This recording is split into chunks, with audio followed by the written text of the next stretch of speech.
Hi guys and welcome back to my channel FZ classes. तो guys आज है तारीख 13 मार्च और है संडे। आज हम पूरे वीक के करंट अफेयर को रिवाइज करेंगे। तो चलिए शुरू करते हैं। पहला आर्टिकल है Haryana prevention of unlawful conversion of religion bill 2022। इसको हम एंटी रिलीजन बिल भी बोल सकते हैं। गाइस मैं बहुत बार पढ़ा चुका हूँ कि बहुत सारे स्टेट्स में क्या हुआ है कि एंटी रिलीजन बिल आ चुका है। अब हरियाणा की असेंबली में क्या कहा है, एंटी रिलीजन बिल 2022 को इंट्रोड्यूस किया गया है। या द हिंदू में भी आया था। एंटी कन्वर्जन बिल इंट्रोड्यूस हुआ है हरियाणा की असेंबली में। कंटेस्ट क्या है इसका मतलब, न्यूज़ में क्यों है, क्योंकि अभी हरियाणा गवर्नमेंट ने इंट्रोड्यूस किया है एक बिल को अपनी स्टेट असेंबली में against religion conversion through force, undue, influence और एल्यूमेंट। मेजर हाईलाइट्स क्या है इस बिल की।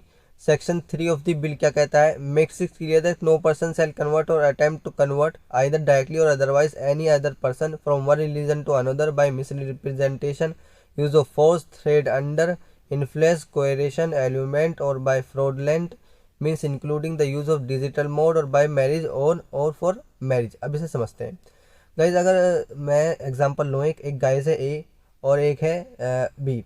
तो अगर एक आदमी क्या करना चाहता है, किसी का रिलीजन कन्वर्ट करना चाहता है फोर्सफुली, तो क्या है वो सही नहीं है। वो उसको लेकर ये बिल लाया गया है कि कोई भी किसी का रिलीजन फोर्सफुली क्या करा सकता है, करा नहीं सकता। क्या नहीं करा सकता, उसको चेंज नहीं करा सकता। यही सेक्शन 3 ऑफ द बिल कहता है कि कोई भी एक रिलीजन का पर्सन दूसरे रिलीजन के पर्सन को क्या कर सकता है, अपने रिलीजन में फोर्सफुली नहीं ला सकता। मिस रिप्रेजेंटेशन उसकी नहीं करा सकता अपने रिलीजन में, उसको अटेम्प्ट नहीं करा सकता डिजिटल मोड से भी और वैसे मोड से भी, फ्रॉडुलेंट मीन्स से भी उसको क्या करा सकता, नहीं करा सकता, अपने रिलीजन में नहीं ला सकता फोर्सफुली।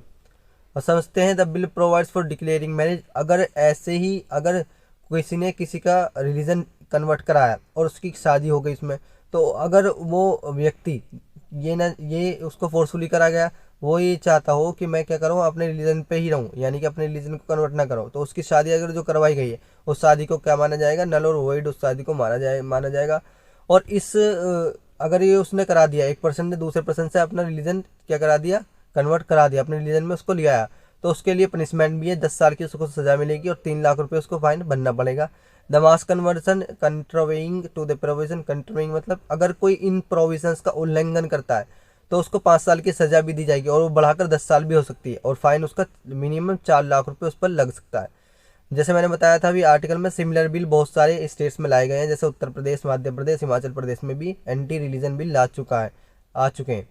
फ्रीडम ऑफ रिलीजन क्या है इंडिया में, अब जानते होंगे आप क्या है। कॉन्स्टिट्यूशन में आर्टिकल 25, 26 और 28 तक क्या होता है कि राइट टू फ्रीडम, हम क्या कर सकते हैं, किसी को भी अपने फ्रीडम का अधिकार है कि वो क्या कर सकता है, उसको परफॉर्म कर सकता है, प्रोपोगेट कर सकता है, इनके फैला सकता है।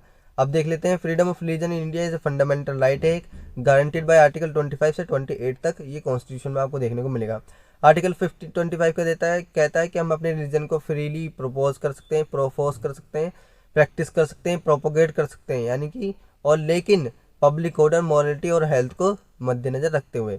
आर्टिकल 26 क्या कहता है कि हम अपने किसी को भी अपने अफेयर्स को, यानी कि अपने ही रिलीजन्स के अफेयर्स को खुद मैनेज कर सकते हैं, अपने ही रिलीजन्स के अफेयर्स को खुद मैनेज कर सकते हैं। इंडियन कॉन्स्टिट्यूशन का प्रेम्बल भी यही कहता है, जो 1976 में बनाया गया था, अमेंड हुआ था। उसमें एक वर्ड अमेंड हुआ था, सेकुलर स्टेट। सेकुलर स्टेट का मतलब है कि सब क्या हो, सब एक साथ मिलकर रहे, यानी कि सारे के सारे रिलीजन क्या हो, एक साथ मिलकर रहे।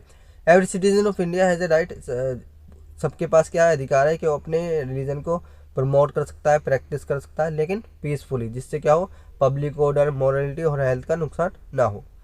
ये हमने समझ लिया। अब देख लेते हैं वेरियस इश्यूज क्या है इसको लेकर। जो आर्टिकल 25 में तो लिखा है कि हम अपने रिलीजन को क्या कर सकते हैं, प्रमोट कर सकते हैं, लेकिन फोर्सफुली किसी के रिलीजन में किसी को कन्वर्ट नहीं किया जा सकता, फोर्सफुली नहीं कन्वर्ट किया जा सकता।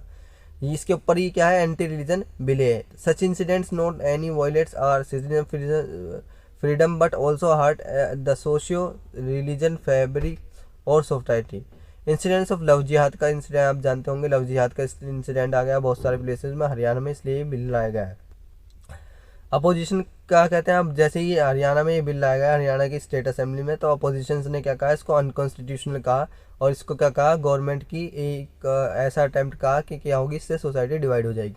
Such incident not only infringes the freedom of religion of the person so converted but also militant against the secular fabric और our society। ये कहा उन्होंने कि क्या होगी, इससे सोसाइटी में डिवाइड देखने को मिलेगा। अब जो आर्ग्यूमेंट इसके फेवर में आए बिल के वो क्या क्या है, there is no mention of, इस बिल में क्या है, इस बिल में किसी भी रिलीजन को मेंशन नहीं किया गया है कि वही क्या हो, उस पर फोर्सफुली कन्वर्जन हो। It does not stop anyone who is willingly converted, यानी कि ये इस चीज़ को स्टॉप नहीं करता कि अगर कोई चाहे तो अपना रिलीजन अपने आप से अगर कोई चाहे तो रिलीजन को कन्वर्ट करा सकता है, यानी कि अपने रिलीजन से दूसरे रिलीजन में जा सकता है। उसके लिए क्या देना पड़ेगा, उसको एक एप्लीकेशन डिस्ट्रिक्ट मजिस्ट्रेट को देनी पड़ेगी 30 दिनों के अंदर अंदर। फिर डिस्ट्रिक्ट मजिस्ट्रेट क्या करेंगे, उसकी छानबीन करेंगे, उसको इन्वेस्टिगेट करेंगे, उस पर ही डिसाइड करेंगे कि इसको कन्वर्जन देना है नहीं देना। तो आई होप आपको आर्टिकल समझ में आया होगा। नेक्स्ट आर्टिकल है United Nation Human rights commission council, बहुत इंपॉर्टेंट है गाइस। इंटरनेशनल बॉडीज का क्या होता है, हर बार एक क्वेश्चन प्रीलिम्स में और मेंस में भी आता है। अब देख लेते हैं आर्टिकल, द हिंदू में भी आया था। इंडिया ने क्या करा है, अब्सटेंट वोट ले लिया है ह्यूमन राइट काउंसिल में। क्या हुआ था, रशियन के अगेंस्ट जो आया था। आप सब जानते होंगे रशिया और यूक्रेन का क्या चल रहा है, विवाद चल रहा है। इसके बीच में क्या हुए थे, बहुत सारी इंटरनेशनल बॉडीज़ ने वोट लगाया है कि किस तरीके से क्या करें हम रशिया के अगेंस्ट जा सकें। लेकिन इंडिया ने क्या करा है, यूएनजीए की मीटिंग में भी और United Nation Human Rights Council की मीटिंग में भी क्या कर रहा है, अपने वोट्स को अब्सटेंड कर लिया। अब्सटेंड का मतलब ना रशिया को अगेंस्ट में कहा ना यूक्रेन को अगेंस्ट में कहा, यानी कि उनने अपने वोट्स को वापस ले लिया, यानी कि अब्सटेंड कर लिया। देख लेते हैं यूज में क्यों है, क्योंकि मैंने बताया अभी आपको, इंडिया ने अब्सटेंड कर लिया अपनी वोट को यूनाइटेड ह्यूमन राइट काउंसिल में, जो कि जेनेवा में हुई थी। As the council decide to set up an international commission, करा था काउंसिल ने रशिया और यूक्रेन के विवाद को लेकर। About UN right human right council के बारे में कुछ जान लेते हैं। ये एक इंटर गवर्नमेंटल बॉडी है। इंटर गवर्नमेंटल बॉडी का मतलब क्या होता है, जो इसमें बहुत सारी कंट्रीज है उनकी गवर्नमेंट आपस में मिलकर क्या करती है, बातचीत करती है। With the United nation system के अंदर ही आती है। Responsible for strengthen the promotion and protection of human rights, जैसे जानते होंगे इसके नाम से पता लग रहा है कि ये क्या करती है, ह्यूमन राइट्स को प्रोटेक्शन करती है around the globe and for addressing situation of human rights violence and making recommendation on them. इसने क्या करा है, एक बॉडी जो इससे पहले थी उसको रिप्लेस किया है, ये इंपॉर्टेंट है। यूनाइटेड नेशन कमीशन और ह्यूमन राइट्स को क्या करा है, इसने रिप्लेस करा है। उसके बाद क्या हुआ है, United Nation Human Rights Council आई है। ये देख सकते हैं यहाँ पर क्या होती है, United Nation Human Rights Council की मीटिंग होती है, ये वो प्लेस है। It has the ability to discuss all thematic human rights issues and situation that requires an attention throughout the years. It was created by, ये क्या किसके द्वारा बनाई गई थी, यूनाइटेड नेशन जनरल असेंबली के द्वारा 2006 में बनाई गई थी। ये सब क्या होते हैं, ये यूएन ऑफिस में मिलते हैं जनेवा में। मेंबरशिप क्या है इसकी, द काउंसिल में कितने मेंबर हैं, 47 यूनाइटेड नेशन मेंबर आपको देखने को मिलेंगे, जो कि यूएन जनरल असेंबली उनको इलेक्ट करती है। The council membership is based on equitable geographical distribution. Seats are distributed as follow. Seats क्या होती हैं, ऐसे डिस्ट्रीब्यूट होती हैं। देख लेते हैं, अफ्रीकन स्टेट्स के 13 सीट्स आती हैं, एशिया पैसिफिक स्टेट्स के 13 सीट्स आती हैं, Latin American and Caribbean states की 8 सीट्स आती हैं, western European and other states की 7 सीट्स आती हैं, ईस्टर्न यूरोपियन स्टेट्स की 6 सीट आती हैं। इसके अंदर ऐसी क्या हुई, 47 मेंबर देखने को मिलेंगे। टर्म्स क्या है इसकी, मेंबर्स ऑफ काउंसिल सर्व कर सकते हैं, 3 साल तक इसमें रह सकते हैं। फिर क्या होगा, फिर वो एलिजिबल हो जाएंगे, यानी कि एलिजिबल नहीं होंगे, फिर इसमें रिइलेक्शन होगा, 2 साल के बाद उनको लाया जाएगा। इसकी फंडिंग क्या होती है, सारे के सारे क्या होते हैं, यूनाइटेड नेशन ह्यूमन राइट्स के मेंबर क्या होते हैं, इसमें फंडिंग करते हैं थोटड। और इसकी क्या होता है, डोनर से भी इसका कंट्रीब्यूशन आता है बहुत सारे स्टेट से। UN regular budget approve by the general assembly is funded by the asset contribution, उसको बोलते हैं, जो यूएन जनरल असेंबली के द्वारा बोला जाता है, फ्रॉम ईच मेंबर स्टेट्स के द्वारा। तो नेक्स्ट आर्टिकल है, क्वाड लीडर्स की अभी क्या हुई है, वर्चुअल मीटिंग हुई है। देख लेते हैं इसको, इसका कंटेस्ट क्या है। Quad leader discuss the ongoing conflict and humanitarian crisis in Ukraine and assess its broadening implications. तो क्वाड मीटिंग ने क्या करा है, क्वाड की जो मीटिंग हुई है उसमें किस चीज़ को लेकर डिस्कशन हुआ है, ह्यूमैनिटेरियन क्राइसिस जो यूक्रेन और रशिया में क्या क्या चल रहा है, बहुत सारे विवाद चल रहे हैं, उसको लेकर ही बातचीत हुई है। तो क्वाड में आपको 4 कंट्रीज देखने को मिलेंगी, ऑस्ट्रेलिया, जापान, इंडिया और यूएस आपको क्वाड में देखने को मिलेगा। मेजर मीटिंग में क्या हाईलाइट्स हुए हैं, among the 4 countries India has been the only one to abstain. India ने क्या करा है, यहाँ पर भी अपनी वोट को ऑब्सटेन कर लिया है। Criticising Russia in the United Nation which has led to the considerable concentrations in the west. ये देखें आप इमेज, इसमें क्या हुआ है, यूएस ने, ऑस्ट्रेलिया ने और जापान ने, यहाँ आप एल बना सकते हैं, इन्होंने क्या करा, अपनी वोट को अगेंस्ट रशिया दिया, जबकि इंडिया ने क्या करा है, यहाँ पर भी अपनी वोट को क्या कर लिया, अब्सटेंड कर लिया है, ना हाँ का ना उसके अगेंस्ट में गया है, ना उसको सपोर्ट किया। जैसे मैंने बताया ये सब है वो। This is India's diplomatic dilemma which is because of India's strategic ties with Russia, क्योंकि आप जानते होंगे रशिया और इंडिया के रिलेशन क्या है, बहुत अच्छे हैं, इसलिए क्या कर रहा है, इंडिया कुछ नहीं बोल रहा उसके लिए। This is extremely crucial at a time when India has an ongoing border instead of its China's. India's worry remains. India ने कहा कि हमारे क्या है 20,000 इंडियन स्टूडेंट्स हैं वहाँ पर यूक्रेन में, तो उनको क्या हो, उनको बचाया जाए। इस पर भी क्या हुई है, हम उन्हें ऑपरेशन गंगा के द्वारा ला रहे हैं। इस पर भी क्या हुआ है, मीटिंग में डिस्कशन हुआ है। अब देख लेते हैं ये क्या है, सब डिस्कशन क्यों हो रहा है, क्योंकि आप जानते होंगे कि रशिया और यूक्रेन के बीच में क्या चल रहे हैं, विवाद चल रहे हैं। और दूसरा सबसे बड़ा कंसर्न क्या रहता है इस मीटिंग में जो उठा है, वो है क्या, इंडो पैसिफिक रीजन को किस तरीके से हम क्या कर सकें, चाइना के एग्रेशन से बचा सकें। अब देख लेते हैं सिग्निफिकेंस क्या है रिसेंट मीटिंग की।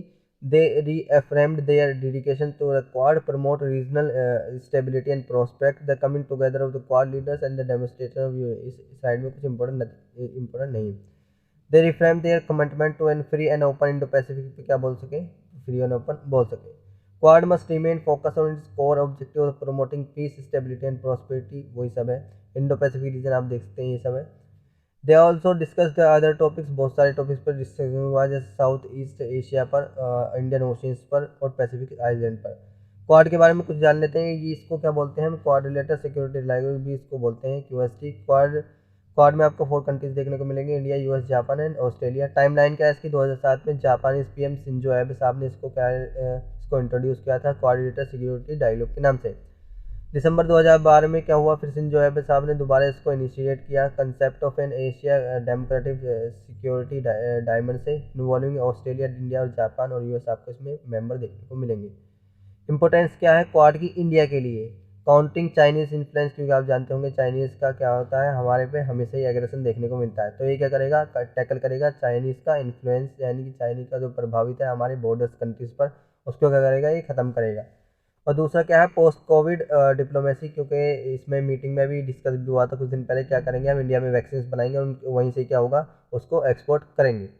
तीसरा क्या है, India can leverage the expertise in the vaccine and pharma industry to increase its soft power, यानी कि क्या होगा, जब एक्सपोर्ट करेंगे अपनी वैक्सीन को, इससे क्या होगा, हमारी फार्मा इंडस्ट्री इंक्रीज देखने को मिलेगी। चैलेंजेस क्या है क्वाड के लिए, सबसे बड़ा चैलेंज है क्या है, चाइना की तरफ से अपोजिशन रहता है इसमें हमेशा ही, क्योंकि चाइना को टैकल करने के लिए बनाया गया है, ये चाइना कहता है। ट्रेड एंड सप्लाईज चाइनीज, यानी कि चेंज जो ट्रेड एंड सप्लाई की होती है वो थोड़ी सी चाइना और जापान के बीच में commerce to arm twist other nation specially देखने को मिलेगी। तो नेक्स्ट आर्टिकल है न्यू गिन बेरी स्पीसीज क्या हुई है, अभी वेस्टर्न घाट्स में डिस्कवर हुई है।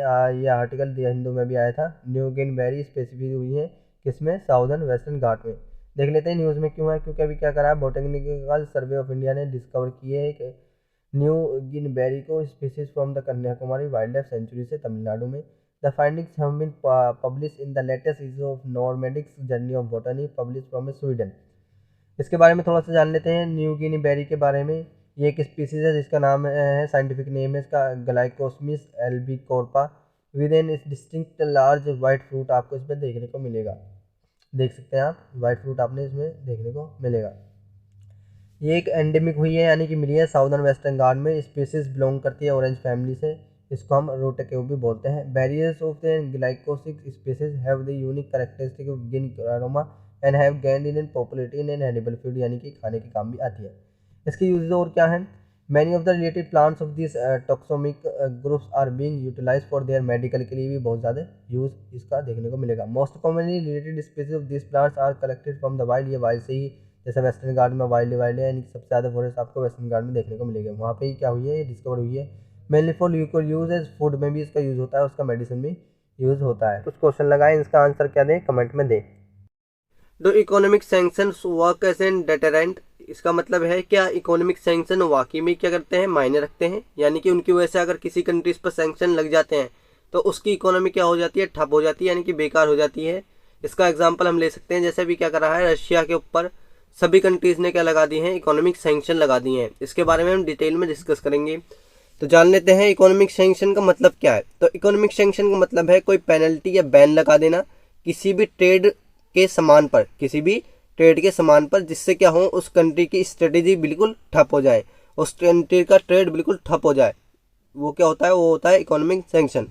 Sanction could result in cutting economic ties in every respect such as in terms of in trade cut जाता है उसका, फाइनेंशियल असिस्टेंस हो जाती है उसकी, ट्रांसिट सपोर्ट नहीं मिलता उसको, ट्रैवल उसका बैन हो जाता है। जिस भी कंट्री पर ये इकोनॉमिक सैंक्शन लग जाते हैं एसिड फ्रीज हो जाता है और ट्रेड उसके रिस्ट्रिक्शन में आ जाते हैं, यानी कि ट्रेड पर क्या हो जाते हैं, रूल्स और रेगुलेशंस लग जाते हैं। The curves could also be the targeted thus restricting transaction with certain business groups और इंडिविजुअल्स, यानी कि जो ट्रांजेक्शन होती हैं बिजनेस के बीच में वो भी क्या हो जाती हैं, बिल्कुल ठप हो जाती हैं अगर किसी कंट्रीज पर सैंक्शन लग जाते हैं। Amid increase global and economics interdependence they could prove to be detrimentals for the targeting countries, यानी कि ऐसे सैंक्शन लगाना या कि एक पार्टिकुलर कंट्री पर क्या हो जाए, उससे उस पर क्या हो जाए, वो टारगेट बन जाए, यानी कि वो कंट्री क्या हो जाए, टारगेट बन जाए किसी कंट्री का कि उस पर क्या लग गए, सैंक्शन लग गए। अब कोई भी दुनिया में कोई भी कंट्री उससे क्या करेगी, व्यापार नहीं करेगी। सैंक्शन का इकोनॉमी पे इम्पैक्ट क्या पड़ता है, देख लेते हैं। No country can afford to be in closed economy, यानी कि कोई भी कंट्री ये नहीं चाहती कि क्या हो, उसकी इकोनॉमी नीचे जाए, यानी कि माइनस में जाए। The affected countries supply chain gets disturbed in term of the inflow of the goods यानी सर्विसेज, यानी कि क्या बताया इसके बारे में कि गुड्स और सर्विसेज क्या हो जाती हैं, बिल्कुल ठप हो जाती हैं। एक्सपोर्ट मार्केट गिर जाती है, इंपोर्ट मार्केट भी गिर जाती है। In the formal there is an risk of an internal economy being crippled, यानी कि इंटरनल इकोनॉमी बिल्कुल ठप हो जाती है, क्रिप्ड हो जाती है। Specially if it depends on the imports of an critical raw material भी बंद कर दिया जाता है दूसरी कंट्रीज के द्वारा। डोमेस्टिक इकोनॉमी बिल्कुल ठप हो जाती है, मार्केट सपोर्ट गिर जाता है, एक्सटर्नल मार्केट सपोर्ट बिल्कुल ठप हो जाता है। The risk of an element is in high specially in case of an economic curbs being impose collectively such as by the, अगर कोई ऑर्गेनाइजेशन यानी कि OECD organisation for economic cooperation development लगा दे या नाटो किसी पर क्या लगा दे, सैंक्शन लगा दे, तो उसकी इकोनॉमी बिल्कुल ठप हो जाती है जिस कंट्री पर सैंक्शन लगाए गए हैं। अब अमेरिका क्यों सब पर सैंक्शन लगाए, क्योंकि गाइस अमेरिका क्या है, एक पावरफुल कंट्रीज है और उसका जो है, अब आपने देखा होगा कि सब जो करेंसी होती है वो डॉलर के रिस्पेक्ट में नापी जाती है, यानी कि उनका मेजर होता है। तो अमेरिका एक पावरफुल कंट्री आपको देखने को मिलेगी और अमेरिका की करेंसी भी आपको पावरफुल देखने को मिलेगी। इसलिए जब भी कोई किसी कंट्री पर अमेरिका के सैंक्शन लग जाते हैं, यानी कि नाटो के सैंक्शन लग जाते हैं, तो वो कंट्री क्या हो जाती है, बिल्कुल डैमेज हो जाती है, यानी कि उसका trade, internal trade, external trade बिल्कुल ठप हो जाता है, जिसकी वजह से उसकी इकोनॉमी कोलैप्स हो जाती है। इकोनॉमिक सैंक्शन क्या है अगेंस्ट रशिया के, अगेंस्ट क्या क्या इकोनॉमिक सैंक्शन लगाए हैं देख लेते हैं। स्विफ्ट लगाया है, तो स्विफ्ट आप जानते होंगे, स्विफ्ट में क्या होता है, जैसे IFSC कोड होता है, यानी कि इंटरनल किसी कंट्री में अगर कोई बैंकिंग का काम हो, फाइनेंशियल काम हो, तो उसके लिए क्या लगता है, IFSC कोड लगता है। लेकिन अगर एक्सटर्नल यानी कि फॉरेन कंट्रीज में किसी का ट्रेड हो तो उसके लिए स्विफ्ट कोड लगता है। तो रशिया को क्या कर दिया गया है, स्विफ्ट से बैन कर दिया गया है। दूसरा, रशिया डायरेक्ट इन्वेस्टमेंट फंड नहीं कर सकता किसी के अगेंस्ट, यानी कि किसी पर क्या कर सकता है Russia, some of the Russian wealthiest people, सिर्फ कुछ रशिया के वेल्थेस्ट पीपल ही डायरेक्ट इन्वेस्टमेंट कर सकते हैं और रशियन पीपल अब इन्वेस्टमेंट नहीं कर सकता। और कौन कौन से लगाए हैं, रशिया सेंट्रल बैंक को बिल्कुल फ्रीज कर दिया है। जर्मनी ने क्या कर दिया है, नॉर्ड स्ट्रीम 2 प्रोजेक्ट को बिल्कुल ख़त्म कर दिया है कि अब हम क्या करेंगे, नॉर्ड स्ट्रीम को चालू नहीं रखेंगे। नॉर्ड स्ट्रीम 2 क्या था, जो रशिया में से एक लाइन सी जा रही है जिसके थ्रू क्या करता है, रशिया पूरे यूरोप को नेचुरल गैस देता है। अब वो क्या कर दिया, जर्मनी ने उसको बंद कर दिया है कि हम रशिया से नेचुरल गैस नहीं लेंगे। अब जो नेचुरल गैस का जो पैसा था वो क्या होगा, ख़त्म हो जाएगा, जिसकी वजह से थोड़ी सी इकोनॉमी, थोड़ी नहीं बहुत इकोनॉमी क्या होगी, रशिया को कोलैप्स देखने को मिलेगी। एक्सपोर्ट बिल्कुल कम कर दिया है रशिया से सारे कंट्रियों से, क्योंकि USA ने क्या लगा दिया, उस पर सैंक्शन लगा दिया। और अगर USA के अगेंस्ट भी कोई गया कंट्री तो USA भी क्या करेगा, उससे व्यापार भी नहीं करेगा। तो कोई भी कंट्री नहीं चाहता कि क्या हो, USA के अगेंस्ट जाए। एयर और मैरीटाइम ट्रांसपोर्ट रेस्ट्रिक्शन लगा दिया, यानी कि एयर के द्वारा और मैरीटाइम यानी कि समुद्र के द्वारा कोई भी क्या होगा, उससे ट्रेड नहीं करेगा रशिया से। एसिड्स उसके जब्त कर लिए गए, सारे के सारे जो पैसे थे उस पर, जो इम्पॉसिबल्स टू बाय और सेल प्रॉपर्टी, यानी कि कोई भी क्या हो, यस जेट्स, व्हीकल्स और सब चीज़ को क्या कर दिया गया, सीज कर दिया गया। वो प्रॉपर्टी नहीं खरीद सकते, वो उनको बेच नहीं सकते, तो उनके एसिड्स क्या कर दिए, सारे के सारे जब्त कर लिए गए।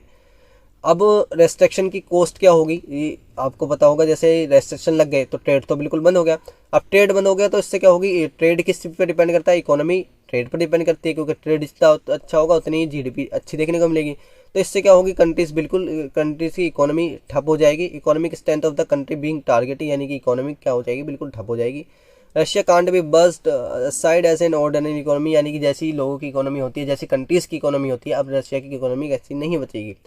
The country is important to in global economy because it oil reserves and access to nuclear power, क्योंकि कंट्रीज में क्या है, बहुत सारे ऑयल रिजर्व्स भरे पड़े हैं। अब रशिया उनको नहीं बेचेगा तो उस पर पैसे कहाँ से आएंगे, तो इसलिए क्या होगा, उनके ऑयल रिजर्व्स भी फ्रीज हो जाएंगे। Russia is also supplier of sophisticated defence product, यानी कि बहुत सारी कंट्री से क्या करता है रशिया डिफेंस के मामले में, वेपन्स के मामले में खरीदारी करता है और बेचता भी है। इंडिया में भी क्रूशियल डिफेंस प्रोडक्ट अब रशिया बेचता है, लेकिन अब क्या होगा, वो सब बंद हो जाएंगे क्योंकि उस पर लगे सैंक्शन लग गए।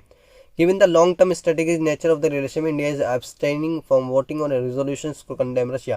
जैसा भी मैंने कुछ दिन पहले बताया था, यूएनसी में, यूएन ह्यूमन राइट्स कमीशन में और यूएनजीए में भी वोटिंग जो हुई है और क्वाड की वर्चुअल जो मीटिंग हुई है उसमें क्या कर लिया है, इंडिया ने अपना अब्सटेंड वोट ले लिया। अब्सटेंड मतलब ना हाँ करी ना करी कि रशिया के अगेंस्ट में क्या हुआ, इंडिया नहीं गया, क्योंकि इंडिया का बहुत सारा डिफेंस का मामला, क्रूड ऑयल क्या होता है, रशिया से आता है। अब इंडिया को इससे क्या फ़र्क पड़ेगा, इंडिया को भी फ़र्क पड़ेगा जो क्रूड ऑयल आता है। अभी मैंने बताया था कुछ दिन पहले वीडियो में, क्या होगा, पेट्रोल के दाम आपको 150 लीटर भी देखने को मिलेंगे, 150 पर लीटर भी आपको देखने को मिलेंगे। तो इससे बहुत ज़्यादा इंडिया में भी एक्सपोर्ट रशिया का रुक जाएगा, क्योंकि जब यूएसए ने सैंक्शन लगा दिया तो इंडिया भी क्या होगा, उससे इम्पोर्ट नहीं करेगा। तो इससे क्या होगा, उसकी इकोनॉमी बिल्कुल ठप देखने को मिलेगी। तो आई होप आपको आर्टिकल समझ में आया होगा। नेक्स्ट आर्टिकल है no fly zone. No fly zone के बारे में समझेंगे डिटेल में क्या है। अभी बहुत दिन पहले, ये कुछ दिन पहले ही क्या है, रशिया और यूक्रेन का विवाद चल रहा है, तो उसमें क्या है, उसमें ये आता रहता है, नो फ्लाई जोन डिस्कस में है। अभी क्या कर रहा है, नॉर्थ अटलांटिक ट्रीटी ऑर्गेनाइजेशन से यूक्रेन ने कहा कि क्या करो, आप रशिया के ऊपर नो फ्लाई जोन लगा दो। नो फ्लाई जोन का मतलब ये है कि रशिया जो हवा के द्वारा यूक्रेन पर जो अटैक कर रहा है वो क्या कर दो, वो चीज़ बंद कर दो। क्योंकि यूक्रेन क्या कर रहा है, लैंड पे तो उसको ले रहा है, यानी कि रशिया को लैंड पर तो उसको क्या कर रहा है, पूरी टक्कर दे रहा है, लेकिन वो हवा में क्या हो रहा है, रशियन मिलिट्री वो क्या कर रही है, एयरफोर्स के द्वारा यूक्रेनियन को मार रही है। तो यूक्रेन ने अपील करी है नाटो में कि क्या करो, हम हिस्सा नहीं रहना चाहते आपका, लेकिन आप क्या करो, नो फ्लाई जोन, यानी कि जो रशिया का फ्लाई जोन है उसको क्या करो, बंद कर दो।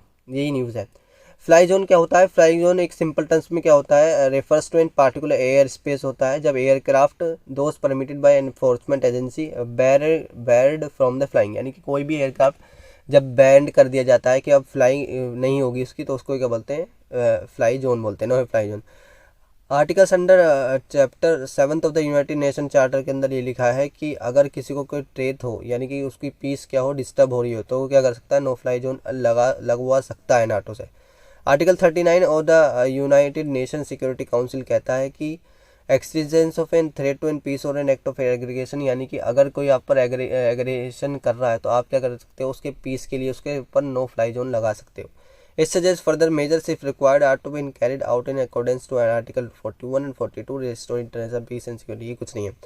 No fly zone have been implemented without UN mandate, यानी कि यूएन ही सिर्फ फ्लाई जोन लगा सकता है और कोई फ्लाई जोन नहीं लगा सकता। What is the feasibility of no fly zone over Ukraine. अब क्या होगा, अगर फ्लाई जोन लग गया, नो फ्लाई जोन लग गया रशिया के ऊपर, तो यूक्रेन को फ़ायदा होगा।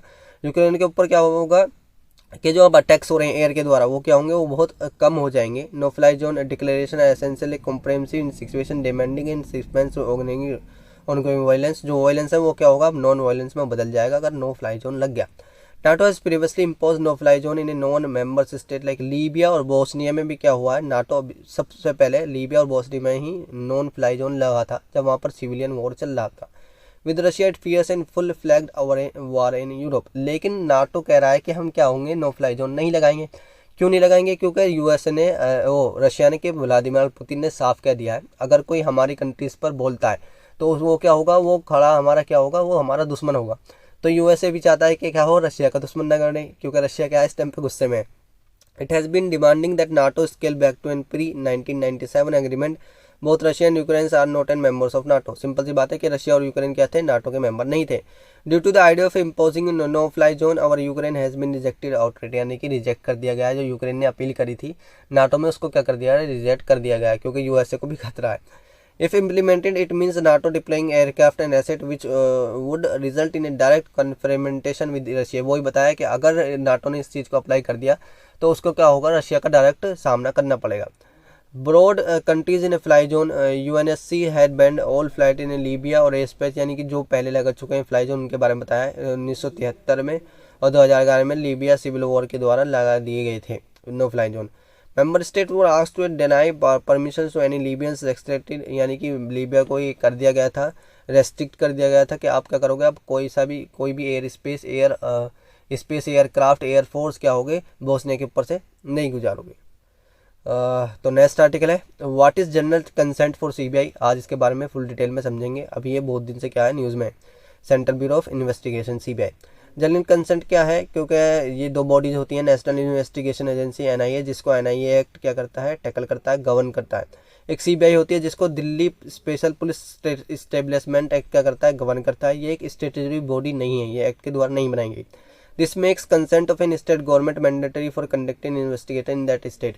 इशू समझते हैं, इशू क्या है, यानी कि न्यूज़ में क्यों है। अभी क्या करा है गाइस कि मेघालय ने अपने स्टेट में सीबीआई से इन्वेस्टिगेशन के लिए मना कर दिया है। क्योंकि क्या होता है गाइस कि सीबीआई जब भी किसी स्टेट में इन्वेस्टिगेट करती है तो उसको क्या लेनी पड़ती है, स्टेट असेंबली से क्या लेनी पड़ती है, परमिशन लेनी पड़ती है। लेकिन मेघालय ने क्या कर दिया कि आप हमारे इंटरनल मामलों में मत पढ़ो, कि आप क्या करो, सीबीआई इनसे मना कर दिया है कि आप हमारे इंटरनल मामले में नहीं पढ़ सकते, आप हमारे केसेस को नहीं देख सकते। They are two types of consent case, specific और जनरल। दो तरीके से केस होते हैं, एक स्पेसिफिक केस और एक जनरल केस होता है। CBI jurisdiction only over central government department and employ, यानी कि सीबीआई सिर्फ उन पर क्या कर सकती है, न्याय दे सकती है। किस पर, सेंट्रल गवर्नमेंट और डिपार्टमेंट और एम्प्लॉयज़ के ऊपर। कंसेंट नीड क्या है, क्योंकि generally consent is a normally given to have CBI similarly conducted investigation into the case of the corruption against. CBI बनाया गया था करप्शन के लिए। और क्यों कंसेंट की जरूरत है, क्योंकि कंसेंट की इसलिए जरूरत है कि सीमलेसली यानी कि स्मूथली क्या कर सके, किसी भी स्टेट में सीबीआई इन्वेस्टिगेशन कर सके। Almost all state have given such consent, यानी कि सारे के सारे स्टेट्स कंसेंट देते ही हैं। लेकिन अभी क्या करा है, मेघालय ने इस कंसेंट को क्या कर दिया, मना कर दिया है। अब कंसेंट विड्रॉ कर दिया गया है, यानी कि मेघालय के द्वारा कि हम आपको सीबीआई को क्या करेंगे, अपने स्टेट्स में इन्वेस्टिगेशन करने नहीं देंगे। तो इससे क्या मतलब इस चीज़ का, withdraw of consent mean CBI क्या होगी, अब कोई सा भी केस क्या होगी, कोई सा भी न्यू केस, ओल्ड केस तो देख सकती है, कोई सा भी न्यू केस मेघालय की स्टेट में नहीं देखेगी। Withdrawal of consent simply means the CBI officers will lose और पावर्स, यानी कि सीबीआई के जो ऑफिसर सारे के सारे क्या होंगे, उनकी पावर लूज हो जाएगी और वो स्टेट गवर्नमेंट में के केसेस में कोई भी दखल नहीं देंगे। अंडर व्हाट प्रोविजन है जनरल कंसेंट बिन विड्रॉन, यानी कि स्टेट के पास कौन सी पावर है जिसके द्वारा क्या कर सकते हैं, वो कंसेंट को विड्रॉ कर सकते हैं। It exercise of power confirming by section 6 of the Delhi special police development act 1946 में लिखा है कि गवर्नमेंट क्या कर सकती है, कंसेंट को विड्रॉ भी कर सकती है। Does that mean that the CBI can no longer provide any case in the two states, यानी कि इसका मतलब यह है कि सीबीआई कोई भी केस उस राज्य में नहीं देख सकती, नहीं, ऐसा नहीं है। सीबीआई सिर्फ न्यू केस उस स्टेट में नहीं देख सकती, ओल्ड केस उस स्टेट में देख सकती है। Also case registered anywhere else in country but involving people stating in that particular state would allow CBI jurisdiction to extend to this states, यानी कि सिर्फ पूरी कंट्रीज में तो सीबीआई इन्वेस्टिगेट करती है, लेकिन क्या कर सकती है कि इन देशों में सिर्फ क्या करेगी, इन स्टेट्स में सीबीआई अब इन्वेस्टिगेट नहीं करेगी। Why such a move by states ने क्यों ये मूव लिया है, क्यों उस चीज़ को मना करा है कि सीबीआई हमारे स्टेट में क्या करेगी, इंटरफेयर नहीं करेगी। क्योंकि क्या होता है, state government believes that ruling party ministers और members could be targeted by CBI, यानी कि स्टेट गवर्नमेंट ये बिलीव करती हैं कि सीबीआई जो है वो सेंट्रल के अंडर में आ रही है और सेंटर ही क्या कराता है, इससे काम कराता है। इससे क्या होगा, ये हमारे स्टेट में दखल ना दे, हम अपनी पुलिस से ही कहेंगे क्या कर ले, वो इन्वेस्टिगेट कर ले। This is an debatable political exception है, इस पर क्या होती है, डेबिटेबल होती रहती हैं, यानी कि डिबेट होती रहती है। सीबीआई को still register case in Delhi में सीबीआई रजिस्टर कर सकती है केस, लेकिन अब एमपी में यानी कि मेघालय में रजिस्टर नहीं कर सकती। अब सीबीआई के बारे में कुछ फैक्चुअली इन्फॉर्मेशन जान लेते हैं। Bureau of investigation test to an origin Delhi special police establishment 1946 से बना था। एक इन्वेस्टिगेशन बेरीबरी एंड करप्शन है, यानी करप्शन को रोकती है।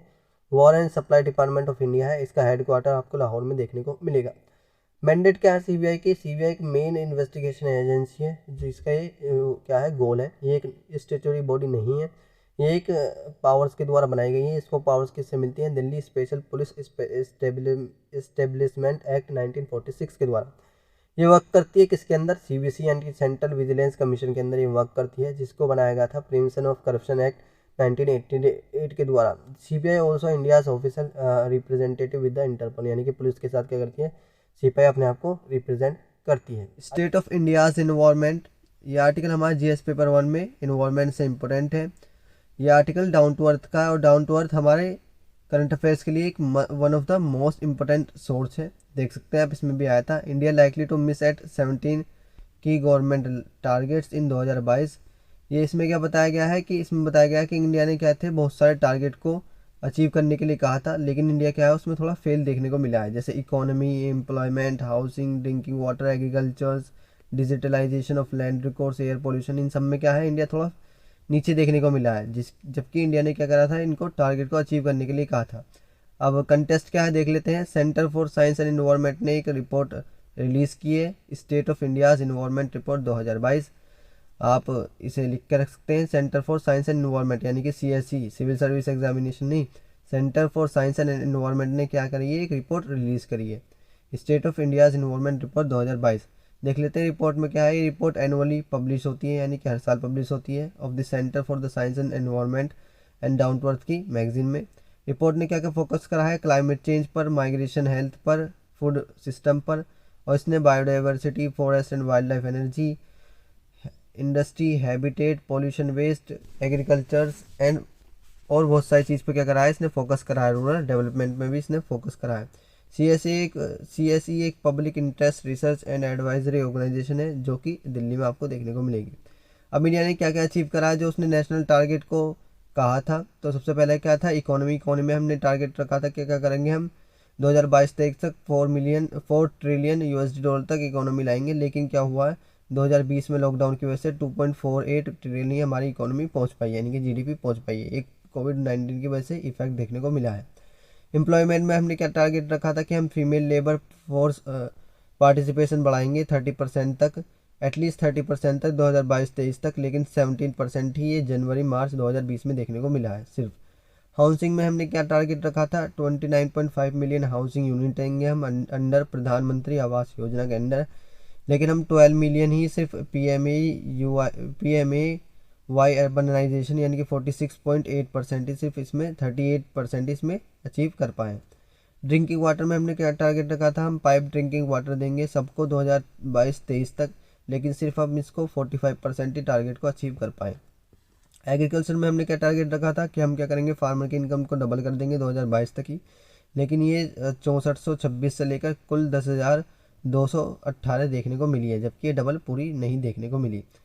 The shares of income from crop productions in the average monthly income of an agriculture household has in fact dropped 37.2% 2018-19 में फ्रॉम 48% इन 2012-13 में देखने को मिली है। हमने क्या टारगेट रखा था, डिजिटलाइजेशन कर देंगे हम लैंड रिकॉर्ड, यानी कि जो लैंड के रिकॉर्ड होंगे वो सब क्या होंगे, डिजिटलाइज होंगे 2022 तक। लेकिन ये क्या है, इसमें कुछ स्टेट्स ने तो टॉप किया है, जैसे वेस्ट बंगाल, मध्य प्रदेश, उड़ीसा, लेकिन जम्मू एंड कश्मीर, लद्दाख और सिक्किम इसमें नीचे देखने को मिले हैं। Overall, the target is unlikely to meet, particularly because 14 states have witnessed deteriorations in the quality of the land records since 2019-20। Air pollution में हमने क्या टारगेट रखा था कि हम पार्टिकुलेट मैटर 2.5, पार्टिकुलेट मैटर जो होता है वो हमारे बाल से भी बारीक होता है, जिसको हम क्या कर लेते हैं, सांस में इनहेल कर लेते हैं। उससे हमने कहा था कि उसको क्या करेंगे, हम घटाएंगे 23rd ऑफ दी 120 सिटीज़ से क्या हुई है, हमारी वो गिरावट देखने को मिली है। सॉलिड वेस्ट मैनेजमेंट में हमने टारगेट रखा था कि हम 100% क्या करेंगे, अपना सैनिटेशन को अचीव करेंगे, बट अब ये 78% ही देखने को मिला है, जबकि पुडुचेरी ने इसमें टॉप किया है। वेस्ट बंगाल और दिल्ली क्या हुए हैं, बहुत ज़्यादा वोफुली बिहाइंड रहे हैं। मैनुअल स्कैवेंजिंग में हमने टारगेट रखा था हम इंडिया में क्या करेंगे, लेकिन इंडिया में क्या है, हम मैनुअल स्कैवेंजिंग को बिल्कुल ख़त्म कर देंगे, लेकिन इंडिया में अब भी आपको 66,692 मैनुअल स्कैवेंजर्स देखने को मिलेंगे। फॉरेस्ट कॉर्नर में हमने टारगेट रखा था कि हम 33.3% ऑफ जियोग्राफिकल एरिया को क्या करेंगे, नेशनल फॉरेस्ट पॉलिसी 1988 के अंदर लाएंगे, जबकि 21.6% देखने को मिला है। एनर्जी के अंदर हमने टारगेट लगा था कि हम 175 गीगावाट को रिन्यूएबल एनर्जी में लाएंगे, जबकि ये 2022 तक ही अचीव हो गई है। Only 56% of the target achieve इसमें किया गया है। आप जानते होंगे हमारे क्या है 17 गोल्स हैं, जो कि यूपीएससी में भी दो क्वेश्चन आ चुका है कि हम 2030 तक क्या करेंगे, इनको अचीव कर लेंगे, जिसमें सबसे पहले आता है no poverty, zero hungers, good health and well beings, quality education, और बहुत सारे 17 गोल्स हमने क्या कर रखे हैं, टारगेट में रख रखे हैं। अब इंडिया का परफॉर्मेंस कैसा है सस्टेनेबल डेवलपमेंट गोल को अचीव करने के लिए, तो इंडिया की क्या है, पोजीशन गिरी है, 120 रैंक आई है इंडिया की, इसमें 2021 में 117 अमंग द 192 नेशंस में से। SDG स्कोर्स में इंडिया की रैंक 636 आई है आउट ऑफ 100 में से। India's rank drop primarily because of major challenge in 11 SDGs including zero hunger में हम फेल देखने को मिले हैं, good health and wellbeings, gender equalities, sustainable development में हम क्या देखने को मिले हैं, फेल देखने को मिले हैं। अब इंडिया का परफॉर्म कैसा है, poorly in dealing with quality education life on land aspect. 2021 में क्या करा है इंडिया ने, सफ़र करा है एंडिंग हंगर में, कि हम हंगर को ख़त्म नहीं कर पाए। Achieving food security, achieving gender equalities, buildings resilient infrastructure, promoting inclusive and sustainable industrialisation, fostering innovations. India के स्टेट्स का परफॉर्मेंस देख लेते हैं कैसा है। झारखंड बिहार ने क्या करा है, लीस्ट प्रिपेयर्ड हुए हैं एसडीजी में बाय टारगेट ईयर 2030, यानी कि बिहार और झारखंड बहुत पीछे देखने को मिले हैं एसडीजी गोल्स में। केरला ने क्या करा है, टॉप करा है, जबकि तमिलनाडु उसके बाद और हिमाचल प्रदेश सेकंड पोजीशन पर आए हैं। थर्ड पोजीशन पे गोवा, कर्नाटक, आंध्र प्रदेश, उत्तराखंड आए हैं। Among the union territories Chandigarh ने क्या करा है, टॉप किया है, जबकि दिल्ली पीछे रहा है। लक्षद्वीप एंड पुडुचेरी ने क्या करा है, सेकंड प्लेस लिया है। अंडमान निकोबार ने क्या करा है, थर्ड प्लेस लिया है। तो आई होप गाइज आपको आर्टिकल समझ में आया होगा। नेक्स्ट आर्टिकल है सर औरोबिंगो घोष। ये आर्टिकल पर्सनैलिटी से इम्पोर्टेंट है। हमारे जीएस पेपर 1 में पर्सनैलिटी का एक टॉपिक है, वो भी क्या होता है, इम्पोर्टेंट होता है। न्यूज़ में क्यों है, क्योंकि अभी क्या करा है 150 बर्थ एनिवर्सरी क्या हुई है, सेलिब्रेट की गई है। सर औरोबिंगो घोष के बारे में जान लेते हैं क्या होता है, क्या है।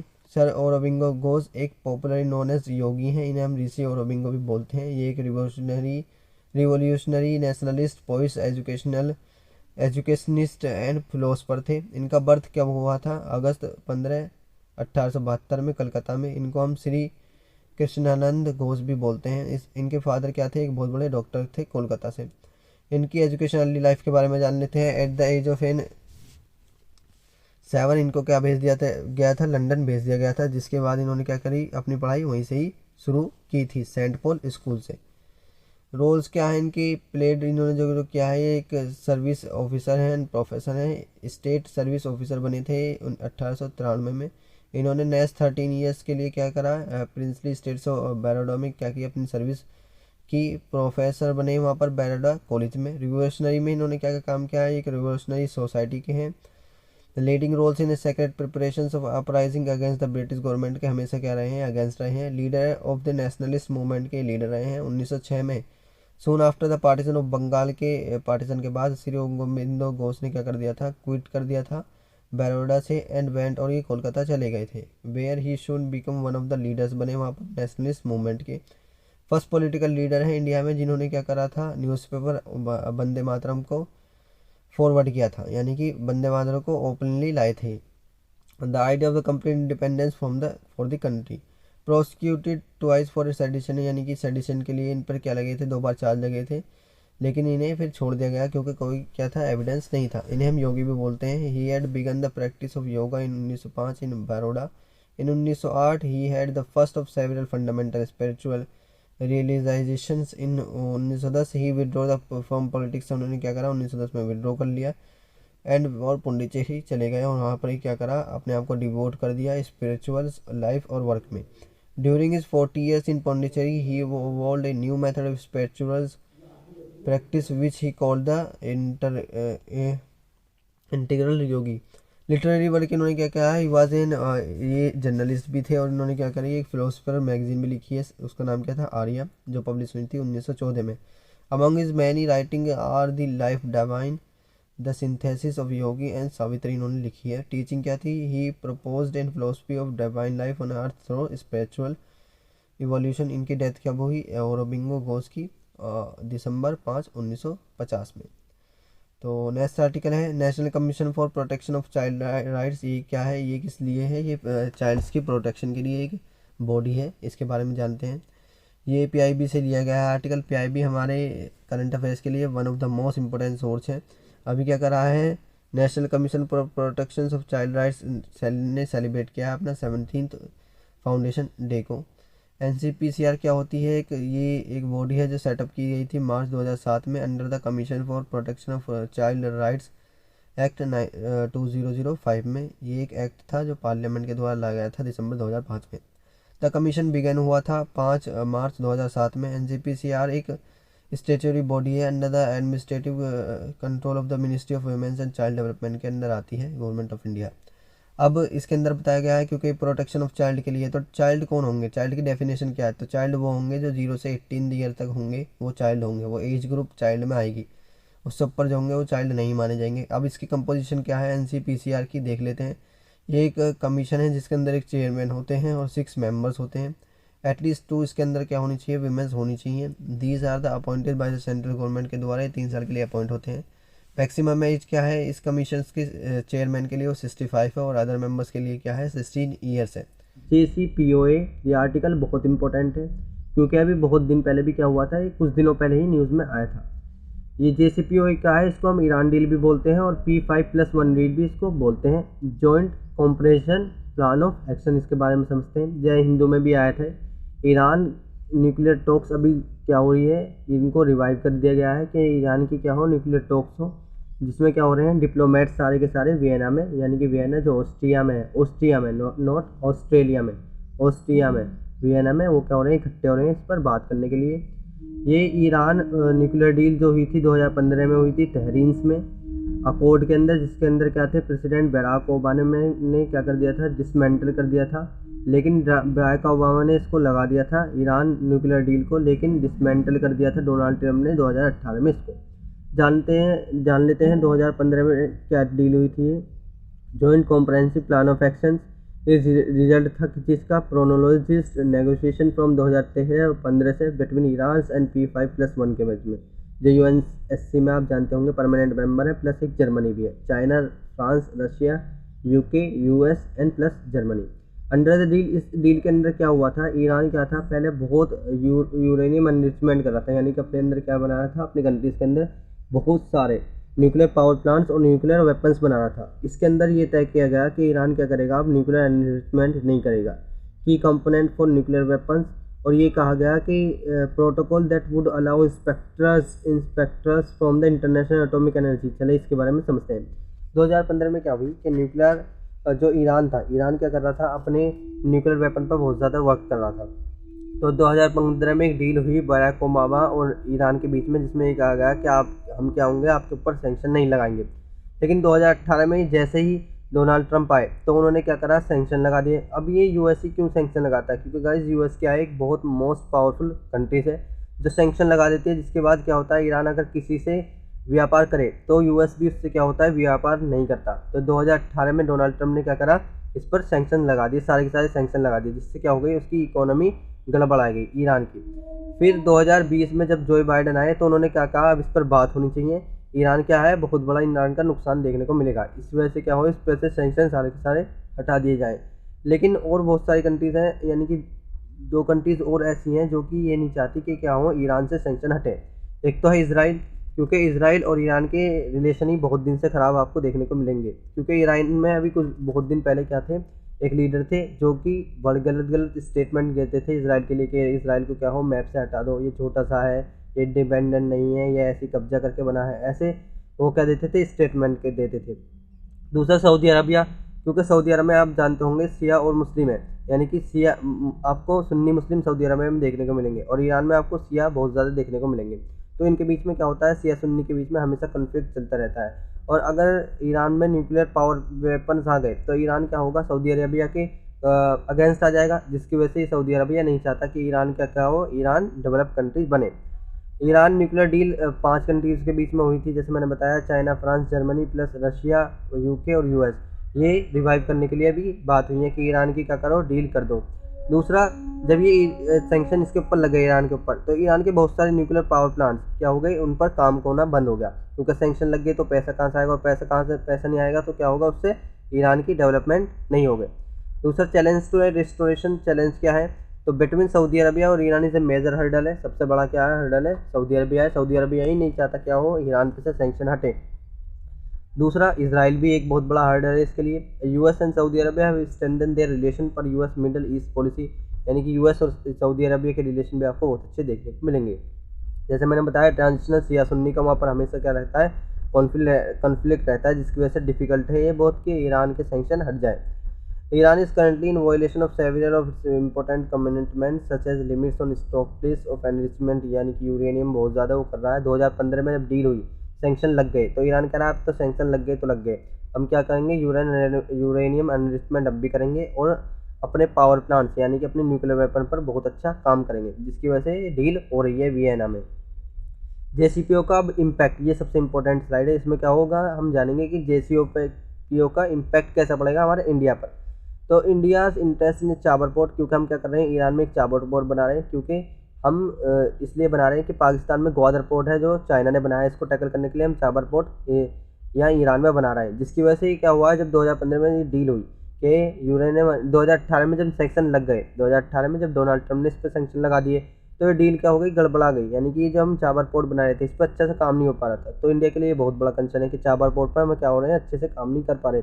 दूसरा, further help India to neutralise Chinese presence. जैसे मैंने बताया कि हम क्या करना चाहते हैं, जो चाइना का आपको ग्वादर पोर्ट पाकिस्तान में देखने को मिलेगा, उसको हम न्यूट्रलाइज करने के लिए यहाँ पर चाबर पोर्ट बना रहे थे ईरान में, जिसकी वजह से वो भी काम रुक गया।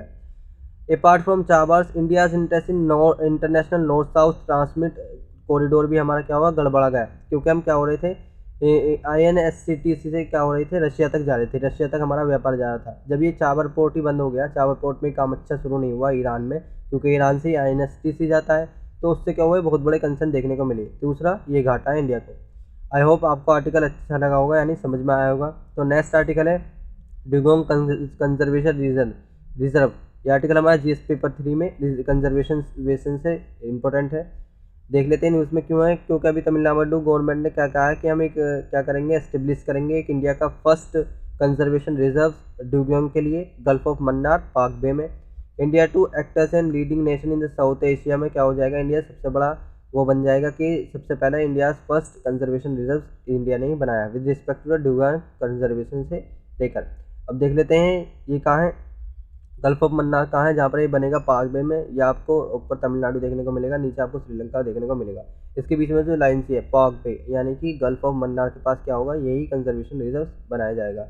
डुगोंग के बारे में जान लेते हैं थोड़ा सा। डुगोंग एक सी कावा आपको देखने को मिलेगा, इसको हम समुद्री गाय भी बोलते हैं। Is one of the 4 surviving species in the order Sirenia and it's an only existence species of the herbivorous animal. आपको देखने को मिलेगा ये हार्बीवोरस मैमल्स जो घास खाता है। दैट लाइफ एक्चुअली जो कि बहुत यूनिक है सी में, इंक्लूडिंग इंडिया के अंदर। डुगोंग मोस्ट इंपॉर्टेंट पार्ट है हमारे मैराइन इकोसिस्टम्स का। अगर ये खत्म हो गए तो ये हमारा क्या होगा, मैराइन इकोसिस्टम गड़बड़ा जाएगा और हमारी फूड चेन का भी नाश हो जाएगा। डिस्ट्रीब्यूशन हैबिटेट, ये हमें 30 कंट्रीज में पाया जाता है, जिसमें से gulf of Mannar, gulf of Kutch, पाक बे एंड द अंडमान निकोबार में आपको इंडिया में देखने को मिलेगा, अंडमान निकोबार में। देख लेते हैं इसका IUCN स्टेटस क्या है, IUCN कंजर्वेशन क्राइटेरिया क्या है बायोडाइवर्सिटी से, तो आपको ये वल्नरेबल देखने को मिलेगा, यानी कि इतनी अच्छी मात्रा में ये नहीं है। अगर ये थोड़ा सा और कम हुआ तो एंडेंजर में हो जाएगा, थोड़ा सा और कम हुआ तो क्रिटिकल एंडेंजर में आ जाएगा, और थोड़ा सा और कम हुआ तो एक कोलैप्स ही हो जाएगा, यानी कि विलुप्त तो हो जाएगी जाति।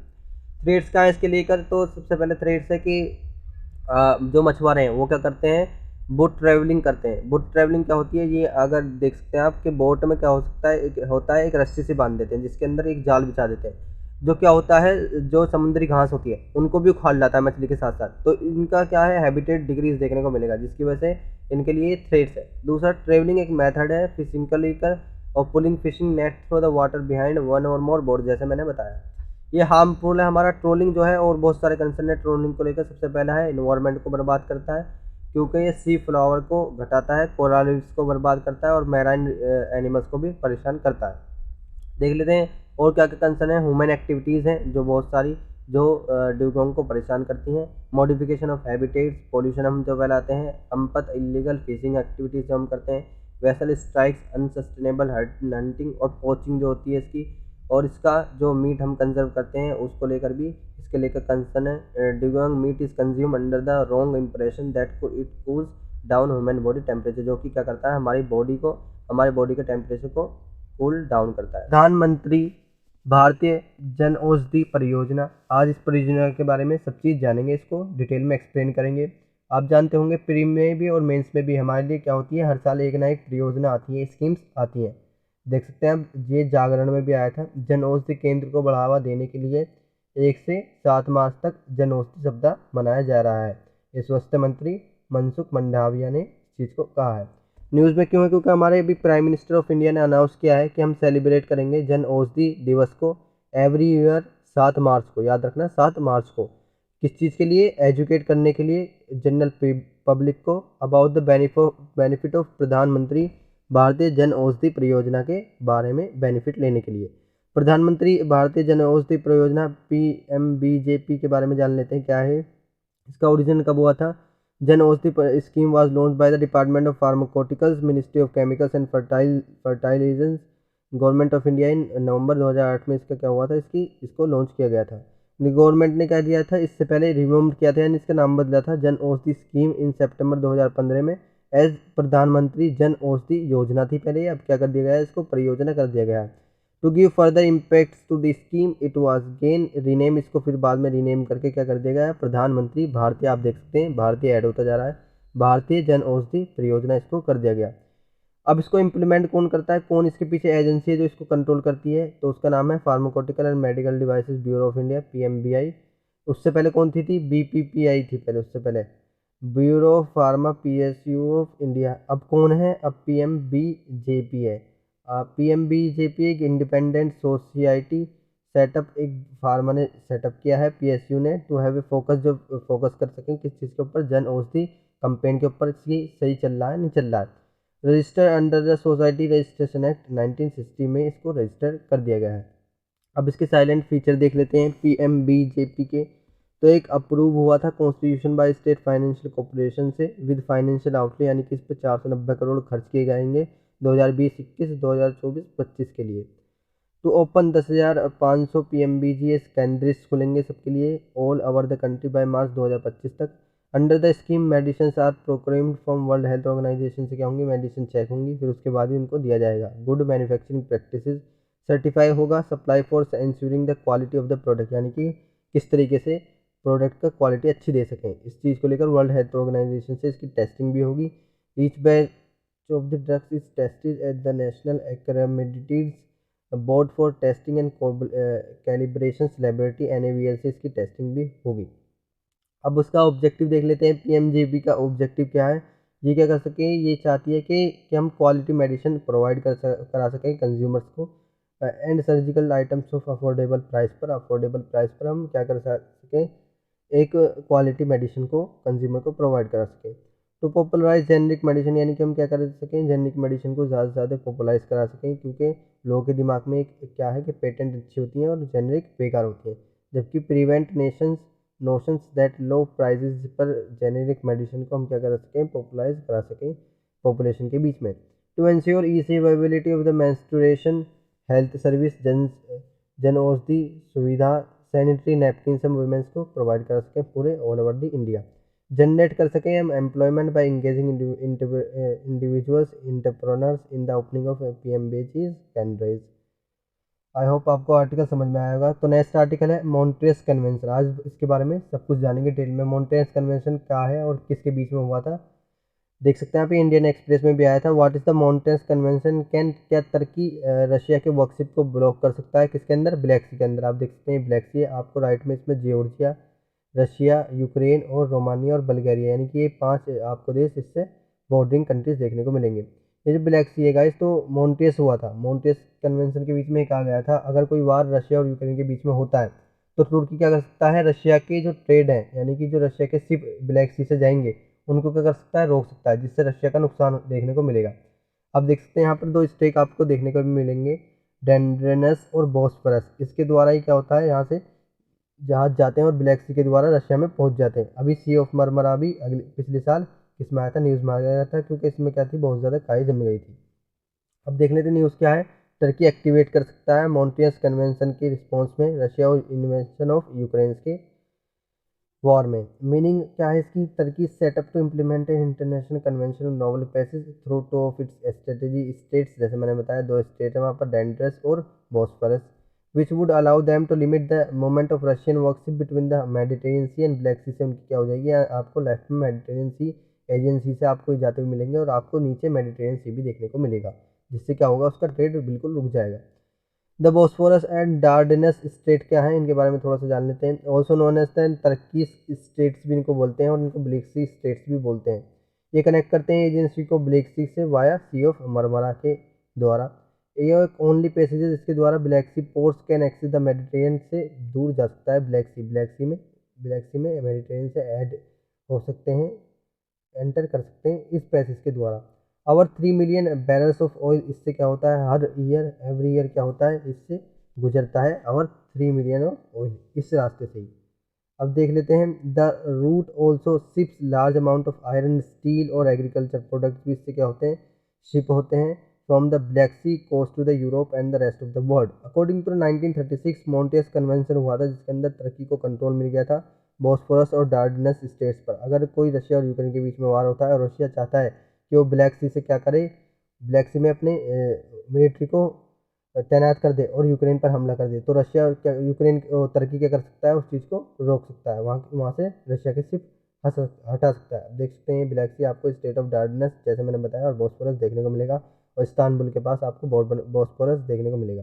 ये तो आर्टिकल हुआ कि तुर्की रोक सकता है, रोक सकता है। तो मॉन्ट्रियस कन्वेंशन में गाइस क्या बताया गया था, उसमें साफ साफ कहा गया था अगर रशिया और यूक्रेन के बीच में वार होता है, वार, जब ही रोक सकता है तुर्की इसके शिप को। लेकिन तुर्की तो कह रहा है, रशिया ने खुद कहा है कि हमारा क्या है, एक मिलिट्री ऑपरेशन एक्सरसाइज है, और तुर्की भी ये कह रहा है कि मिलिट्री ऑपरेशन एक्सरसाइज है। अब आगे देखेंगे कि तुर्की रशिया को हेल्प करेगा या यूक्रेन को। इनलैंड वाटरवेज, ये आर्टिकल हमारा बहुत इंपॉर्टेंट है। ये आर्टिकल पीआईबी से लिया गया है, और पीआईबी में क्या होता है, गवर्नमेंट डायरेक्ट डाटा को देती है। पीआईबी हमारे करंट अफेयर्स के लिए one of the most important source है। अभी रिसेंटली क्या हुआ है, ministry of port shipping and waterways ने क्या कहा है कि हम ब्रह्मपुत्र का जो नेशनल वाटरवे 2 है उसको कनेक्ट करेंगे गंगा नेशनल वाटरवे से via Indo Bangladesh protocol route से। समझते हैं इसको क्या होता है। गाइस आपको दिख रही होंगी इंपॉर्टेंट 2 रिवर्स इंडिया की, गंगा और ब्रह्मपुत्र। गंगा ओरिजिनेट होती है अलकनंदा से और भागीरथी मिल जाती है जब देव प्रयाग में, प्रयागराज से क्या होती है, गंगा बोलते हैं हम उसको, और गंगा क्या होती है फिर बांग्लादेश में जाती है, वेस्ट बंगाल में जाती है, फिर वहाँ उसको पद्मा बोलते हैं। ऐसी दूसरी रिवर है ब्रह्मपुत्र जो तिब्बत से ओरिजिनेट होती है, जिसको हम यारलुंग सांगपो बोलते हैं या सांगपो भी बोलते हैं, और इंडिया के एक स्टेट में जाती है, आप उस स्टेट का नाम भी बता सकते हैं। फिर ये इंडिया में आते हुए इसको हम क्या बोलते हैं, ब्रह्मपुत्र बोलते हैं। असम में फिर ये मेघना होती है, और मेघना ही क्या होती है, गंगा की पद्मा में मिलती है, और दोनों क्या होती हैं, सुंदरबन डेल्टा में गिर जाती हैं, बे ऑफ बंगाल में गिर जाती हैं। अब समझते हैं करंट इशू क्या है। अभी क्या करा है, union minister of port shipping and waterways ने रिसीव करा है कि हम फूड ग्रेन्स को ट्रांसपोर्ट करेंगे पटना से पांडु पोर्ट तक वाया बांग्लादेश इन गुवाहाटी आसाम। जो वाटरवेज को जो कंट्रोल करता है, यानी कि जो इनलैंड वाटरवेज को कंट्रोल करता है, उस अथॉरिटी का नाम है IWAI, यानी कि inland waterways authority of India. ये प्लानिंग करती है किस तरीके से शेड्यूल फिक्स हो कि हम NW1 और NW22 को क्या कर सके, कनेक्ट कर सके। हम इस फिगर से समझते हैं। ये आपको दिख रहा होगा गंगा के नेशनल वाटरवेज 1 है, और ये बीच में आपको सी का एरिया दिख रहा होगा, और इंडो बांग्लादेश प्रोटोकॉल रूट से हमने क्या कर दिया है, NW2 को NW1 से कनेक्ट कर दिया है। इससे क्या होगा, हमारा ट्रेड अच्छा हो जाएगा, क्योंकि वाटर में क्या होता है, खर्चा कम लगता है, पेट्रोल वगैरह बचता है, जिसकी वजह से हमारा क्या हो जाएगा, ट्रेड और अच्छा हो जाएगा। तो हमने वाटर को क्या बना लिया, सोर्स बना लिया, जिसके द्वारा क्या होगा, हमने NW1 और NW2 को क्या कर दिया, कनेक्ट कर दिया। अब देख लेते हैं इसकी इंपॉर्टेंस क्या है। इससे हमने क्या करा है, इसको हमने एक कार्गो मूवमेंट चलाया था through ship through Indo Bangladesh protocol route से, जिसको क्या करी थी, बिगिनिंग करी थी हम new age of economic prosperity, यानी कि क्या होगी, इससे न्यू एज निकलेगी इकोनॉमी की, for the world region of north east, यानी कि इससे क्या होगी, हम नॉर्थ ईस्ट को अपने इंडिया से कनेक्ट कर सकते हैं। यानी कि नॉर्थ ईस्ट ऐसा लगता है जैसे अलग से हो, लेकिन वो क्या हो, हम उनसे क्या कर सके, अपने इंडिया से, मतलब इंडिया क्या ही पार्ट है वो, कि इंडिया से हम उन्हें प्रॉपर कनेक्ट कर सके। This will pay the way for growth and development. से क्या होगा, ग्रोथ एंड डेवलपमेंट होगा इससे इनलैंड वाटरवे सिस्टम में, ट्रांसपोर्ट में। हमारे पास रिसेंटली कितने नेशनल वाटरवेज हैं, हमारे पास 13 नेशनल वाटरवेज हैं, इसको आप देख सकते हैं। इनलैंड वाटरवेज क्या होते हैं, इसके बारे में जान लेते हैं। इंडिया के पास लगभग 14,500 किलोमीटर का इनलैंड वाटरवेज है, जिसके अंदर रिवर्स, कैनाल्स, बैकवाटर्स, क्रिक्स आती हैं। As per the national waterways act 2016 111 waterways को भी क्या कर दिया गया था, नेशनल वाटरवेज बना दिया गया था। नेशनल वाटरवेज बने क्या है, जैसे हमने भी समझा था, गंगा ब्रह्मपुत्र और हुगली का ये रिवर सिस्टम है, जो कि प्रयागराज हल्दई से निकलता है 1620 किलोमीटर का। ये इंडिया का लॉन्गेस्ट नेशनल वाटरवे है। The inland waterways authority of India क्या करती है, इम्प्लीमेंट करती है जल मार्ग विकास प्रोजेक्ट को for capacity augmentation of navigation on the Haldia Varanasi stretch of an Ganga part of an north, ये national waterway 1 with the technical and financial assistance of the World Bank से क्या मिलता है, हमें फाइनेंस मिलता है, फाइनेंस मिलता है, जिसकी वजह से क्या होती है, ये सब नेशनल वाटरवेज कनेक्ट होते हैं। ये देख सकते हैं आप, inland waterways authority of India की क्या है, वेबसाइट है, इसमें आप क्या कर सकते हैं, वाटरवेज का सब कुछ देख सकते हैं, आपको डिटेलिंग मिल जाएगी। इनलैंड वाटरवेज अथॉरिटी इंडिया क्या होती है, ये एक स्टेटरी अथॉरिटी है, जिसके अंदर क्या आता है, change of the waterways India, किस तरीके से चार्ज होता है वाटरवेज पर इंडिया में, ये बनाई गई थी IWAI एक्ट 1985 के द्वारा, पार्लियामेंट के द्वारा। इसका हेडक्वार्टर आपको नोएडा में देखने को मिलेगा, ये इंपॉर्टेंट है। अब देख लेते हैं ये क्या हुआ है। जैसे ही वहाँ से नेशनल वाटरवेज फर्स्ट कनेक्ट हुआ है नेशनल वाटरवेज से 2 से, और वहाँ से जो शिप निकले हैं तो उनको क्या करा, हरी झंडी दिखाई है। फ्यूचर ऑफ इनलैंड वाटरवेज का फ्यूचर क्या है इंडिया में? About 55 million tons of cargo क्या होता है, मूव होता है एनुअली इंडियन वाटरवेज ट्रेड के द्वारा, इंडियन वाटर ट्रांसपोर्ट के द्वारा क्या होता है, 55 मिलियन टन्स कार्गो मूव होता है एनुअली, यानी कि ईयरली। ये fuel efficient and environment friendly mode है। जैसे मैंने बताया था क्या होगा, इसमें फ्यूल बहुत कम लगेगा और इन्वायरमेंट फ्रेंडली, यानी कि इससे पोल्यूशन बहुत कम देखने को मिलेगा। However freight transportation by waterways is highly under routinized in the country as compared to the developing countries. It operates are currently restricted to in few stretches on the Ganga Brahmaputra rivers. ये कोई important है ये साहिल में। Besides this organized operation by the mechanism vessels, IWT has the potential to supplement the our burden always and railways and then congested roadways. ये किसके अंदर आता है? अभी हमने एक और स्कीम चलाई थी, प्राइम मिनिस्टर प्रधानमंत्री जल शक्ति योजना, जो प्राइम मिनिस्टर गति शक्ति योजना थी, वो भी इसका भी आप देख सकते हैं, ये भी स्कीम इम्पोर्टेंट है। तो आई होप आर्टिकल आपको समझ में आया होगा। नेक्स्ट आर्टिकल है सावित्रीबाई एंड ज्योतिराव फुले, इनके बारे में समझते हैं। हमारा ये आर्टिकल पर्सनैलिटी से इम्पोर्टेंट है। ये इंडियन एक्सप्रेस से लिया गया है, legacy of Savitribai and Jyotirao Phule के बारे में। न्यूज़ में क्यों है? क्योंकि अभी महाराष्ट्र गवर्नमेंट ने क्या करा है, मजाक सा उड़ाया है, क्रिटिसाइज किया है किसको, 19th सेंचुरीज के सोशल रिफॉर्मर्स सावित्रीबाई और ज्योतिराव फुले को, for getting married eight a young age, क्योंकि इनकी शादी क्या हो गई थी, यंग एज में हो गई थी।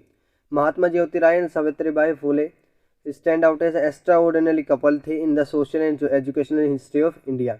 हुआ सावित्रीबाई एंड ज्योतिराव फुले, इनके बारे में जान लेते हैं। 1840 में क्या था, चाइल्ड मैरिज हुई थी इन दोनों की।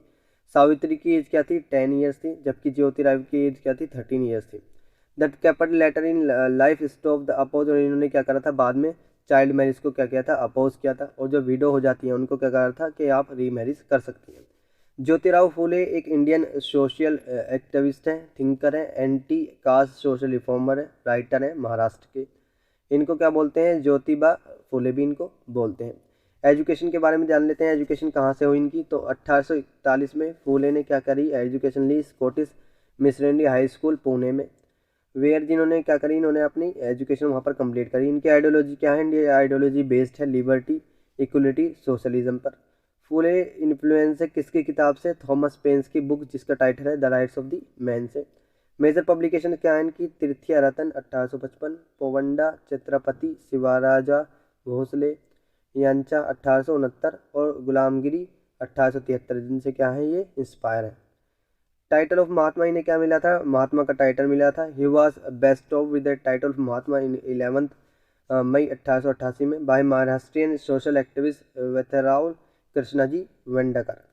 सोशल रिफॉर्मर थे Jyotirao the revolutionary that he was observe the lake of opportunity for education for young girls, यानी कि इन्होंने यंग गर्ल्स के लिए एजुकेशन के लिए बहुत कुछ किया था, और वुमेन्स के लिए उन्होंने एजुकेट की अपनी वाइफ को घर पर ही पढ़ाने के लिए, और फिर क्या करे, अपनी वाइफ से कहा कि आप क्या करो, आप यंग गर्ल्स को पढ़ाओ, यानी कि टीच करो, ट्रेंड करो। He realise the pathetic conditions of widows and establish in ashram, उन्होंने एक आश्रम भी बनाया था यंग विडोज के लिए। उन्होंने अटैच की थी orthodox Brahmins and upper caste families की सोच को लेकर उन्होंने बात करी थी। ऑर्थोडॉक्स का मतलब क्या होता है, रूढ़िवादी, जिनकी अलग ही सोच होती है। उन्होंने अवेयरनेस कैंपेन फैलाया था, वो इंस्पायर थे किससे, डॉक्टर भीमराव अम्बेडकर से और महात्मा गांधी से। सावित्रीबाई फुले के बारे में जान लेते हैं। 1852 में सावित्रीबाई ने क्या करा था, एक महिला सेवा मंडल को शुरू किया था, जिससे क्या हो सके, वो अवेयरनेस यानी कि जागरूकता फैला सके वुमेन्स के राइट को लेकर। सी पब्लिश काव्या फुले उन्होंने पब्लिश किया था 1854 में। भवन काशी सुबोध रत्नाकर उन्होंने 1892 में शुरू किया था। उनकी एक पोएम थी गो गेट एजुकेशन। सी साइमल्टेनियसली कंपेन्ड अगेंस्ट चाइल्ड मैरिज के अगेंस्ट उन्होंने कंपेन चलाए थे, और उन्होंने विडो रीमैरिज को सपोर्ट किया था। उन्होंने इनिशिएट किया था फर्स्ट सत्याहोडक मैरिज सिस्टम, उन्होंने सबसे पहले इनिशिएट किया था। तो गाइस नेक्स्ट आर्टिकल है डेमोक्रेसी की भी रिपोर्ट आई है 2022 की। इसको जानेंगे कि हमारे यहाँ क्या है, इंडिया के यहाँ डेमोक्रेसी कैसी है, ऑटोक्रेसी बढ़ रही है या डेमोक्रेसी बढ़ रही है। तो आर्टिकल द हिंदू से लिया गया है। Democracy is on the slide. News में क्यों है, क्योंकि लेटेस्ट रिपोर्ट आई है वीडैम इंस्टीट्यूशन से, स्वीडन यूनिवर्सिटी से, ऑफ गोथेनबर्ग से। उन्होंने क्या बताया कि डेमोक्रेसी किस लेवल की रह गई है ग्लोबल सिटीज़ में 2021 में, ये क्या हो गई है, डाउन देखने को मिली है, 1989 सी देखने को मिली है।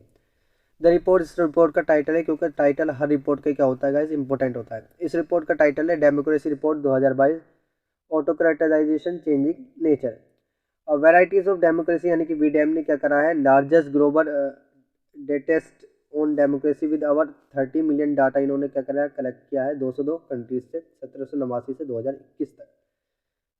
पहले क्या हुआ था, global state of democracy report आई थी 2021 में, जिसको रिलीज किया था international institution for democracy and electoral assistance international IDEA ने।